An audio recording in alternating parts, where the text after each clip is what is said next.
उबाटा हा पूर्ण पक्षच दुःखात आहे। वक्फ बोर्डची जमीन ही आता लीगलाइज झाली, त्याच्यामध्ये लीगल फॉर्मॅट हे उबाटाला ते पचतच नाही आहे। म्हणून त्यांनी काही खासदारांनी नाही ते म्हणतात ना, बाप मेल्यासारखी परिस्थिती झाली आहे उबाटाची। वक्फ बोर्डचा नवीन कायदा आल्यानंतर त्यांच्याकडून तीच अपेक्षा आहे, तुम्ही एका समाजाचं एका धर्माचं तुम्ही लांगुल चालन करा, पण हा देश कायद्याने चालतो, संविधानाने चालतो आणि तो संविधानानेच चालणार। आणि प्रत्येकाला कायदा इकडे समान आहे। मुसलमानांना वेगळा कायदा इकडे ह्या देशात नाही। त्यांच्या जमिनी म्हणजे काय, कायद्याच्या अंतर्गत ज्या जमिनी तुमच्या तुम्ही घ्या, पण कायद्याच्या चौकटीच्या बाहेर इकडे जमीन लुटायचा अधिकार कोणालाच नाही।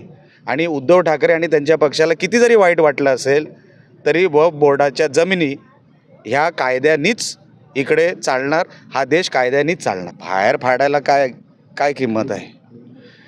हे देशाचे कायदे मानत नाही ना, याचा अर्थ आहे तुम्ही विधायक फाडताय, म्हणजे ते कॉन्स्टिट्यूशनल डॉक्युमेंट आहे आणि तुम्ही कॉन्स्टिट्यूशनची वार्ता करता। तुम्ही कॉन्स्टिट्यूशनल डॉक्युमेंट फाडल्यानंतर तुम्ही हातात संविधान घेऊन जे काय तुम्ही दाखवताय ना, त्याचा रिस्पेक्ट ठेवताय का तुम्ही? बाबासाहेब आंबेडकरांचा अपमान करताय, त्या संविधानाचा अपमान करताय। विधायक फाडणं म्हणजे काय, तुम्ही एक हे फाडताय, कॉन्स्टिट्यूशनचं एक डॉक्युमेंट फाडताय, हेच तर चाललंय।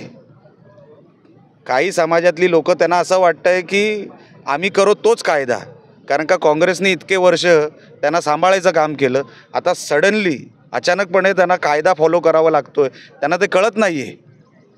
पण हा खरोखर अपमान आहे आणि खरं तर त्या ओवेसीच्या त्या दोन्ही भावंडांना हा देशच त्यांचा नाही असं वाटतो। ते पाकिस्तानचेच आहेत, ते पाकिस्तानचेच म्हणून मरणार।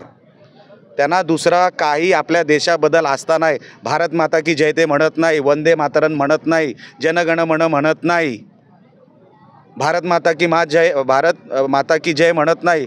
या अशा अवलादी पाकिस्तानच्या अवलादी आहेत, त्या हे भारतात येऊन बोलत आहेत, याचं दुःख आहे। एबीपी माझा, उघडा डोळे बघा नीट।